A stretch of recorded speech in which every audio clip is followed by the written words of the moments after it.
રાતના 2:30 વાગે અમે તો ભાઈ ફરવા નીકળ્યા હતા નહેર પર. હું, સાગરભાઈ, યોગેશ અને ધમોડોન અમે 4 જણા હતા ગાડીમાં. અને જોતાં અમે તો એક વસ્તુ જબરજસ્ત નોટિસ કર્યું કે ભાઈ અમે ફોનમાં જોઈએ છીએ અને જે ચાંગાવાળી નહેર છે ને, નહેર ઉપર જ મગરનું બચ્ચું છે. મગરનું બચ્ચું એટલે મોટો મગર છે. એટલે જે આજુબાજુ રહેતા હોય ને ભાઈ હાચવીને રહેજો. જબરજસ્ત મગર છે આ તો. બહુ ડેન્જર મગર હતો આ. રસ્તાને વચ્ચે જ હતો. એટલે ભાઈ જે રહેતા હોય આજુબાજુ એ થોડું હાચવીને રહેજો. અને રાતે જ બહાર નીકળે છે. મગર જોઈ લીધો છે જબરજસ્ત મગર.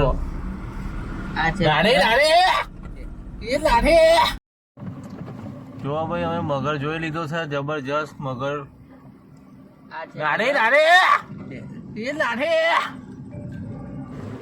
અમે તો ભાઈ સીધા ઘેર નીચે આવ્યા ડાયરેક્ટ જ. કઈ વચ્ચે ઉભા ના રહે ને કશું નહીં. એટલે આજુબાજુ જે રહેતા હોય ભાઈ ધ્યાન રાખજો કે મગર બહુ ડેન્જર છે એ હોય. કોકના નુકસાન ના પહોંચાડે. અમને તો ભાઈ લાગી ગઈ ભૂખ તો ચા પીવા ઊભા રહ્યા ગણપતિ ચોકડી.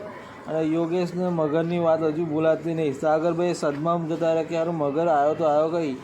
તમે તો ઊંઘી ગયો હતો એટલે એને ખબર નહીં મગર કેવો હતો. બાકી અમે બધા મગર જોયો. અને યોગેશભાઈ આગળ પોલ ગયા પછી રજવાડી ચા પીએ. ચા પીને પછી ઘેર જઈએ આપણે.